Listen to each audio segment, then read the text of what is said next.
Eu não sei você, mas eu já tô cansado de ver influenciador querendo vender a ideia de que a vida católica consiste em você ser um empresário bem-sucedido, muito rico, que fature muito dinheiro todo mês, que tenha uma esposa linda e maravilhosa e tenha obrigatoriamente um filho por ano e lá os seus 5, 10, 12 filhos são todos matriculados em colégios de altíssimo nível, com uma mensalidade acima de 4 dígitos, que você tem uma alimentação perfeita, uma saúde impecável, é forte, faz academia e é faixa preta no jiu-jitsu, porque sem isso você não vai ser um homem de verdade, e que você consegue ter uma vida intelectual profunda, apesar de trabalhar feito doido, e consegue percorrer os mais diferentes temas das letras e das ciências humanas num tom de autoridade e debater. Se você não conseguir tudo isso, você não é um católico bom o suficiente, está desperdiçando o seu tempo, não está tendo uma vida que vale a pena ser vivida, e para isso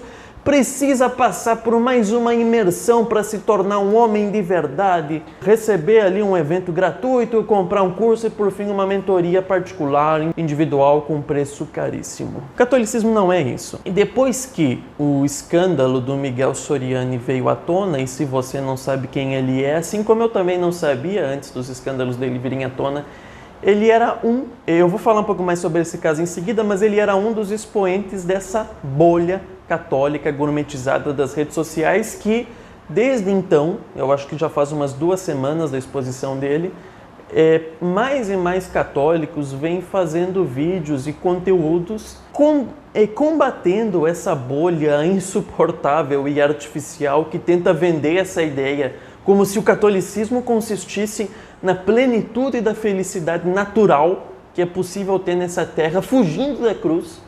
Esses influenciadores, eles falam muito em trabalho duro, mas pouquíssimo em amor ao sofrimento, provações, cruz e humilhações. O Soriani era um desses caras, que foi pego ali assediando mulheres na cara dura, mas enfim, eu vou falar mais sobre o caso dele em seguida. O que eu quero dizer aqui é que já que há tantos católicos que começaram a se levantar contra essa bolha das redes sociais, eu pensei o seguinte: eu não vou deixar essa oportunidade passar e deixar que vocês fiquem com toda a glória. Eu quero dar a minha contribuição, ainda que pequena, para ajudar a estourar essa bolha e fazer com que menos católicos fiquem reféns das opiniões destrambelhadas e absurdas que vêm desse tipo de gente.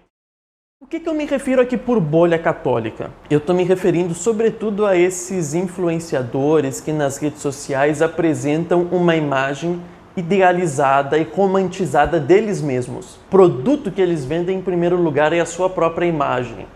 Eles constroem a sua persona diante das câmeras a partir de uma série de técnicas e narrativas próprias do marketing digital e se apresentam como se fossem a personificação da vida que vale a pena ser vivida. Em geral, esses influenciadores, como era o caso do Soriani, não têm um conteúdo que é diretamente voltado para a religião. O caso do Soriani era fazer conteúdo contra o vício em vídeos adultos, imorais, etc. Mas que apresentam a religião católica como, ou pelo menos a imagem da religião católica, como um dos elementos constitutivos da sua personalidade. E eu nem preciso ficar aqui citando nomes. Como você quer saber se uma pessoa pertence a essa crítica que eu estou fazendo? É só se perguntar se ela tem uma atitude que o Soriani tinha e que infelizmente é muito comum, mas que muitos desses influenciadores da bolha já estão mudando de atitude, que é a de humilhar a sua audiência.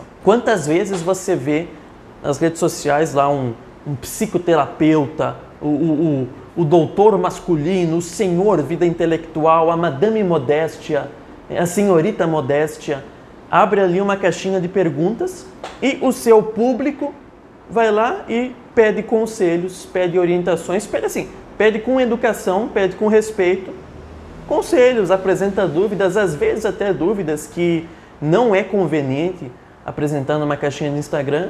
E a resposta do influenciador da bolha é pisar na sua audiência, é humilhar aqueles que vêm pedir ajuda e conselhos para transmitir a seguinte ideia: vocês não são bons o suficientes como eu. Se vocês querem participar dessa minha grandeza, que é uma grandeza mentirosa, postiça e construída a partir de narrativas de marketing, vocês precisam se humilhar e me seguir incondicionalmente, porque gradualmente eu vou vender para vocês o segredo para serem tão virtuosos e bem-sucedidos e felizes como eu sou. Essa é a posição mais completamente oposta à da verdadeira grandeza e da verdadeira nobreza católica. Por exemplo, quando se fala em nobreza, eu vou só fazer um parênteses, porque muitos desses personagens aí da bolha acreditam que são como se fossem os nobres de um mundo sem nobreza, né? Como se fossem aristocratas espirituais que têm condições de guiar as outras pessoas rumo a uma vida plena. Na cristandade medieval, e assim, esquece aquela imagem do nobre frívolo, mundano e afeminado e covarde. Essa é uma imagem caricata construída pelos iluministas e pela propaganda antimonárquica da França, que corresponde a uma fração da nobreza decadente da parte final do Ancien Regime, mas não representa toda a nobreza do Ancien Regime, muito menos a nobreza medieval e muito menos o ideal de nobreza como um todo. Na Idade Média, o nobre era o combatente, era a classe militar que ia lutar em defesa daqueles que eram seus subordinados. Na Idade Média, o plebeu apenas lutava se o feudo, a localidade no qual ele morava, fosse invadida, porque era uma questão de sobrevivência. Fora dessas condições, quem se sacrifica pelo bem comum é o nobre, que luta, que faz as expedições, que defende o seu povo, etc. E o nobre, assim como numa outra ordem de coisas, o eclesiástico, ele, na cristandade medieval, fazia com que os seus subordinados crescessem, que se engrandecessem e participassem da sua grandeza. Mas como assim? Eu vou dar um exemplo que é um dos mais famosos momentos da vida de São Luís, rei da França, com o seu amigo Joinville, que era um grande herói, um grande cavaleiro. E certa vez São Luís conversando, ele quis provar Joinville. Ele perguntou assim: Joinville, você preferiria ser leproso, considerando que a lepra era doença incurável e uma fonte de medo, escândalos e horror para o homem medieval, porque é uma doença brutal? Você preferia se tornar leproso ou cometer um pecado mortal? E Joinville, que nunca havia mentido para o rei, ele disse: olha, eu prefiro cometer 30 pecados mortais do que ser leproso. Então, em privado, quando eles ficaram a sós, São Luís disse: Joinville, você respondeu muito mal. E você respondeste de uma maneira estulta, porque o pecado é a lepra da alma. A lepra do corpo termina com a morte. A lepra do pecado, se não foi arrependido, se não foi penitenciado, pode durar por toda a eternidade. Então ele fez uma exortação para quê? Para que Joinville valorizasse ainda mais, porque Joinville era um bom católico, mas para que ele valorizasse ainda mais as realidades espirituais acima das materiais. São Luís IX quis que Joinville crescesse na virtude e se tornasse um cavaleiro ainda melhor para serviço de Deus. Agora, os influenciadores dessa bolha católica, que se apresentam como líderes, que se apresentam como aristocratas espirituais no mundo de plebeus, como eles não têm superioridade, como eles não têm legitimidade, como eles não têm uma virtude acima da média, eles pisam na sua audiência para mentirosamente e artificialmente dar a entender que eles são mais do que eles realmente são. Uma vez que o santo é aquele que quer a todo momento que os que estão ao seu redor amem mais a Deus e sejam mais virtuosos, até mesmo mais do que ele, que cada um atinja o máximo das suas potencialidades. Eu estou lendo agora bem devagarinho e meditando os Fioretti de São Francisco de Assis, e todo capítulo é São Francisco ou algum dos seus companheiros, o irmão Bernardo, o irmão Leão. Eles sempre procuram guiar os que estão ao seu redor para um maior fervor no serviço de Deus. E se o que está ao meu redor se tornando fervoroso, se tornar mais virtuoso que eu, ótimo, melhor ainda, eu me alegro com o bem do próximo. Esses influenciadores da bolha não, eles querem rebaixar e pisar todo mundo que vem pedir orientação, conselho e ajuda para eles. Porque no fundo eles sabem que essa grandeza e essa superioridade que eles têm é falsa, é artificial. Como fazia o Miguel Soriani do alto da sua cátedra de papelão, criticando vídeos imorais e dando cursos que parece, pelo que eu ouvi, que eram cursos bons e que sim ajudavam as pessoas a sair desse vício. Então aí, ótimo, parabéns, é um bom trabalho, mas que nas redes sociais tinha esse posicionamento de pisar na sua audiência para aparentar esse ar de pessoa evoluída espiritualmente, intelectual, qualquer outra coisa do gênero. Só que aí foram feitas denúncias que vazaram prints ali mostrando que o Soriani, que havia direcionado de um tempo para cá o seu público-alvo para mulheres com esse problema dos vídeos adultos, o Soriani na cara dura assediando mulheres, sendo ele casado, sendo ele pai de família, e se apresentando como um paladino da moral e da justiça, e ali assediando na cara dura, mandando foto e pedindo foto para mulheres também muitas vezes casadas e numa situação ali de vulnerabilidade, porque muitas vezes vão atrás de ele que se apresenta como um terapeuta justamente para resolver problemas em relacionamentos e coisas assim, dos quais os vídeos adultos são sintomas de um problema mais profundo. E a reação do psicoterapeuta católico que se apresenta como paladino da moral diante dessas mulheres que iam pedir ajuda para ele, eu vou levar vantagem. Assim que foi descoberto, e eu acho que isso aqui é muito importante porque esses influenciadores, em geral, eles se apresentam como perfeitos e imaculados. Mas quando eles têm que fazer algum meia-culpa, seja lá do que for, ou quando eles passam por alguma situação de provação na sua vida, algum fracasso, é construída uma narrativa de copywriting que dá a entender que é sempre o seguinte: é um fracasso ou é um erro que já passou, que já foi resolvido, que já foi superado e que reforça a jornada do herói, reforça a imagem imaculada do influenciador. Como o próprio Soriani, assim que foi descoberto, ele fez uma live choramingando e pedindo desculpas e dizendo que isso era uma coisa que não acontece há pelo menos 6 meses, que é um problema que ele já superou, que a esposa já perdoou, etc, etc.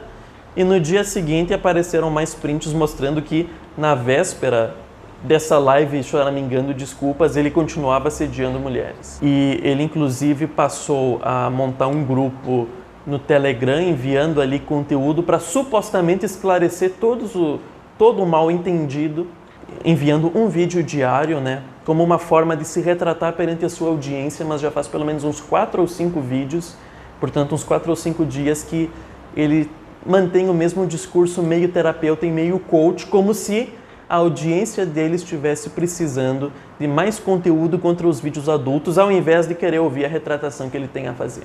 Com os links na bio dele ainda funcionando, os cursos ainda vendendo, os anúncios ainda rodando e o próprio link para as pessoas agendarem uma consulta com ele, certamente a preços caríssimos, continua disponível no link na bio. Então, é muita cara de pau, né, gente? É muita canalice. E tudo isso sendo acobertado, certamente porque ele não é o único, certamente porque ele também sabe coisas que acontecem nos bastidores de outros grandes players desse mercado, né, como eles falam. Eu até quero aproveitar isso para fazer um comentário sobre o meu curso, porque alguém pode até querer dizer o seguinte: nossa, Lourenço, você fez um curso que envolve história, mas também envolve virtude e vida espiritual, que é o curso 7 Pecados Capitais das Revoluções Modernas, que está disponível, inclusive, por um preço muito acessível. São R$ 107 para quase 8 horas de conteúdo, e conteúdo bem feito. Todas as pessoas que eu estou recebendo feedback estão elogiando muito. Não é uma hipocrisia você criticar esse pessoal que fala em virtude, mas você fazer um vídeo que envolve a temática das virtudes? Eu digo não, pelo seguinte ponto: em toda a campanha de venda do meu curso, toda ela, e também no curso em si, eu conversei com um copywriter, né, que é o Thiago, que fez toda a parte de marketing. Eu disse para ele: Thiago, eu não sou parâmetro para virtude, eu não quero construir anúncios, e-mails e narrativas que dão a entender que eu sou a personificação dessas virtudes que eu estou falando. Toda a parte de virtude, teologia moral do curso é baseada no Padre Tanqueray, Santo Afonso Maria de Ligório e São Luís Guirão de Montfort, com algumas outras citações, interpolações de outros autores, mas essencialmente deles. Eu não posso me apresentar para a minha audiência como se eu fosse a personificação da vida bem-sucedida, virtuosa e santa. Não é sobre isso. Eu não posso mentir aparentando que eu sou mais virtuoso do que eu realmente sou. Até porque isso seria também uma forma de orgulho tremenda, muito nociva para a vida espiritual. Então, Vocês podem ver que em todos os anúncios, em todos os e-mails do meu curso, eu sempre apresentei a ideia de que eu estou apenas repetindo aquilo que santos e grandes autores como Tanqueray ensinaram, além, claro, da parte histórica, que é todo ali o primeiro módulo e também a parte da conclusão final do curso. Então, vocês vejam que eu não estou dizendo isso para mostrar como eu sou virtuoso, eu só estou dizendo que essa é uma posição que é, a meu ver, honesta. Agora, quantos desses influenciadores constroem uma imagem inteiramente artificial de vida virtuosa e vida bem-sucedida? E, gente, é tão fácil enganar através das redes sociais. Assim, é tão fácil. Você contrata uma dessas agências para fazer uma consultoria de imagem. Você percebe que todos esses influenciadores aí da bolha católica que humilham seus seguidores, eles seguem um template, né, um modelo, que é barbudão com um terninho para dar um ar assim de autoridade e olham assim para cima dos seus seguidores. Aí o charuto e o uísque escocês são para ostentação e para mostrar que são homens refinados. O terno é também para mostrar que eles são de uma casta alta, de uma classe alta, mas sem gravata, porque a gravata evoca a ideia muito de seriedade, trabalho, responsabilidade, e eles querem uma coisa um pouco mais alternativa. E um terno sempre uns 2 números menores do que eles deveriam usar para ficar coladinho e mostrar os músculos que eles conseguiram à base do suco, né, à base de anabolizantes, como é o caso do Soriani, que inclusive uma parte da responsabilidade dele assediando as mulheres, ele disse, porque eu estava meio alterado porque eu usei muito anabolizante. Nem sei se foi tanto assim, porque ele não é musculoso, né? Mas enfim, não vem ao caso. Constroem essa imagem totalmente artificial e é muito fácil para esses influenciadores que têm uma equipe. Você coloca todo ali o seu copywriter e a parte do marketing para fazer uma série de roteiros de vídeos e anúncios e caixinhas do Instagram. Separa um dia da sua semana para gravar tudo que for possível, fica ali 10 horas gravando e depois você vai ter funcionários que vão postando e respondendo coisas nas redes sociais. É muito fácil manipular as pessoas através das redes sociais, projetando uma imagem irreal e falsa de si mesmo. O problema é que essa imagem facilmente quebra. E eu até pergunto, você que vai atrás desse pessoal, psicoterapeuta, doutor masculino, senhor intelectual, será que essas pessoas olham para você e para as perguntas que você faz na caixinha da rede social como uma pessoa que está indo, porque tem bons terapeutas, mas será que essa pessoa te olha como um ser humano ou te olha simplesmente como mais um lead para ser captado e jogar no funil de vendas depois? Esses influenciadores, eles têm uma característica que eu acredito que é muito importante, e aqui eu já vou para o fechamento e por que eu decidi fazer esse vídeo. Portanto, é importante que você assista até o final. Eles invertem uma ordem de coisas básicas que eu li e ouvi muitas vezes o Dr. Plínio Corrêa de Oliveira enfatizar, que é o seguinte: o católico deve ter uma exímia fidelidade nos pontos essenciais da sua fé e da vida moral e uma ampla liberdade no ponto acessório. Ou seja, preciso seguir à risca tudo aquilo que a igreja nos manda crer e tudo aquilo que a igreja nos manda praticar. Evidentemente que pode ter fraquezas, quedas, isso é outra coisa.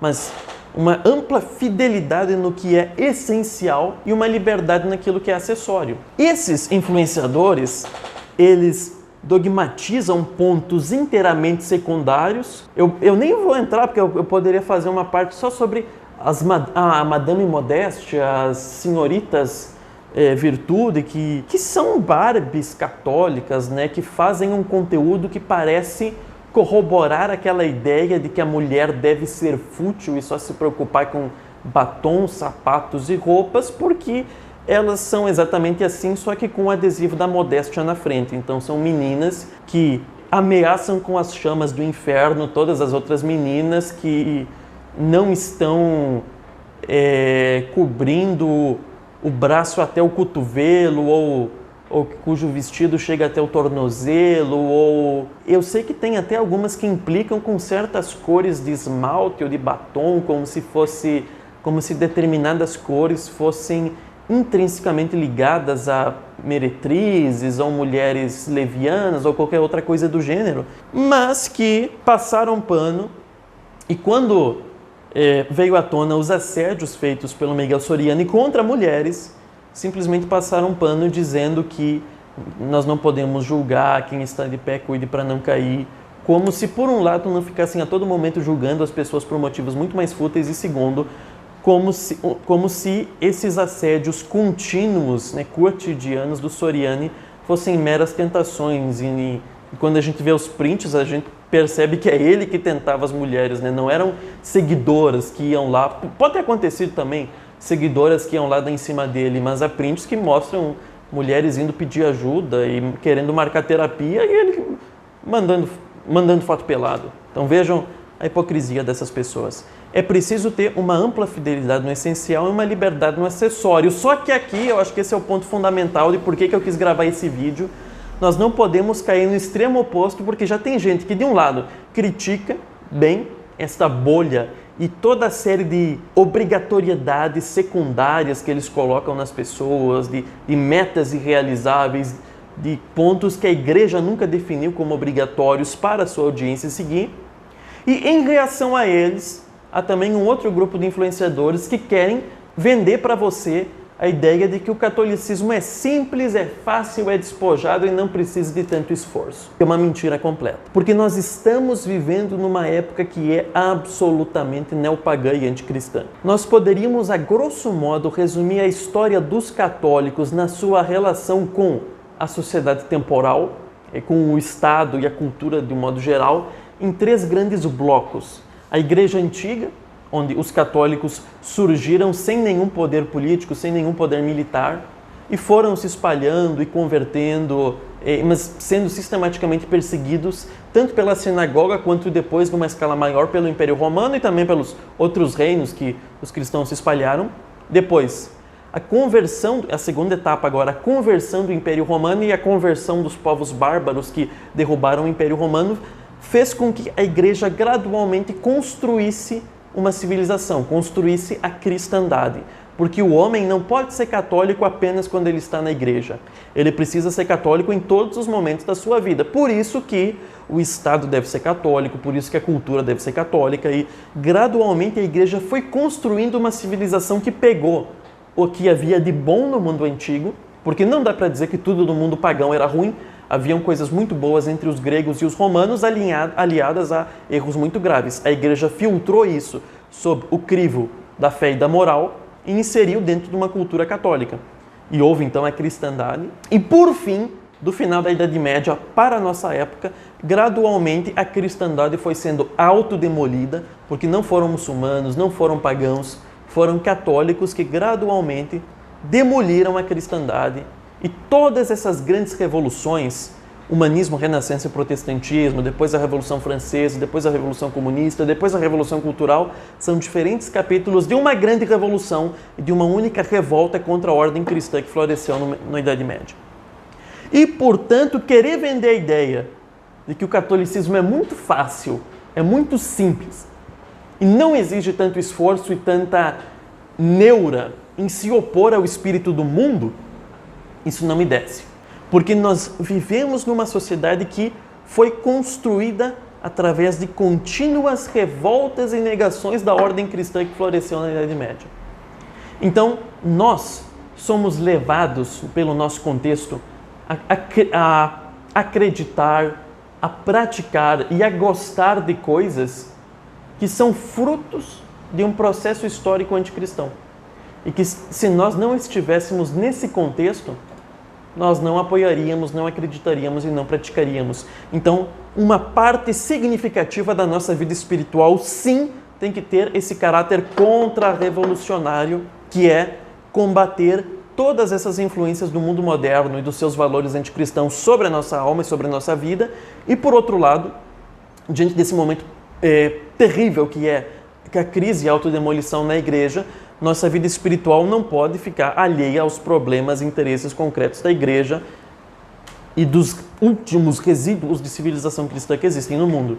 Porque seria uma hipocrisia nojenta e asquerosa eu achar que, se eu cruzar os braços diante da crise na igreja, não procurar chamar mais almas para conhecer a verdadeira fé e não denunciar os erros dos hereges de batina da nossa época, eu vou conseguir agradar a Deus simplesmente sendo um bom marido, um bom esposo e um empresário rico bem-sucedido, que tem tudo o que quer nessa terra. Esses influenciadores, né, eles falam tanto em virtude, mas você percebe que o que eles querem é o quê? Poder, fama, dinheiro e prazer. E fogem da cruz como o próprio demônio fugiria.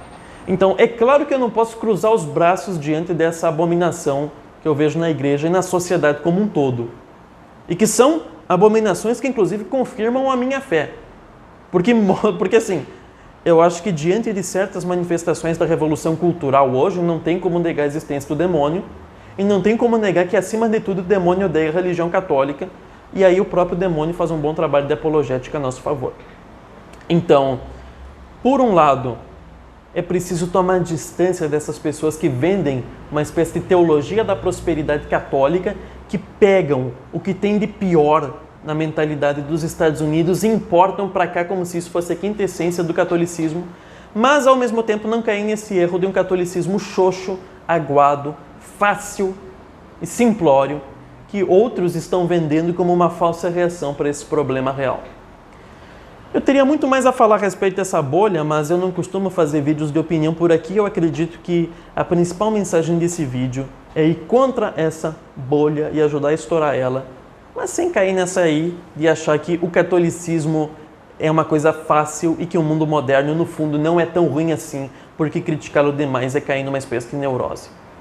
No meio encontra-se a virtude, no combate ao mundo moderno, mas também sem cair nesse formalismo hipócrita, nojento e de uma mentalidade quase materialista, ou pelo menos neopagã, desse pessoal que só quer poder, prazer, dinheiro e fama. Que Deus abençoe e salve Maria Imaculada.